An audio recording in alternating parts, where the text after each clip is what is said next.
Jesus overthrew the money changers, and that's historical fact. Right. Yeah. Yes. This is one of the really subtle things that I try to do with my show. When I have an episode where I interview a biblical scholar on an issue that on the face seems to only be about biblical scholarship, there is in my mind a relationship to the political consequences of my reading of the Bible. And this is really, like, for me, one of the paths that took me to libertarianism was doing historical Jesus research and trying to understand Paul and his historical context and coming to the conclusion that the gospel writers and Paul and all of the other writers in the New Testament were really, really serious about the kingship of Jesus. That's a non-negotiable, fundamental aspect of New Testament Christology. You can say what you want about Jesus being God and Jesus being human and all of those kind of things, but we absolutely cannot take away from the ubiquitous, monolithic reality in the New Testament that Jesus is king over the entire world, and all of his earliest followers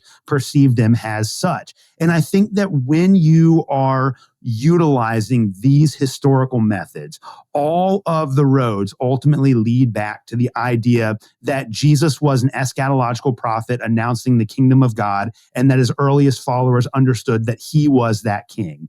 And I think that it's almost impossible. Now, you can deny that. Like, you can say, okay, well, this is just a fig, maybe Jesus did think that he was the Messiah, maybe he didn't, and his followers attributed to that to him, and maybe he was wrong. But all of the sources that are included in the Bible point in that direction. And when we utilize these historical methods, I think it becomes more and more obvious to see that the messianic reign of God through his anointed son is central to the witness of the New Testament. I mean, Joshua Jipp, another New Testament scholar, had a book that came out a couple of years ago called the Messianic Christology of the New Testament, where he argues that Jesus's messianic identity is the central theme of all New Testament theology. And I think that he makes a lot of excellent points in that book. And so by utilizing these methods as a Christian, given our confessional nature, that can get us back to these traditions of belief in Jesus's messiahship. And I think that ultimately, if we are going to translate the political consequences of that belief in Jesus as the Messiah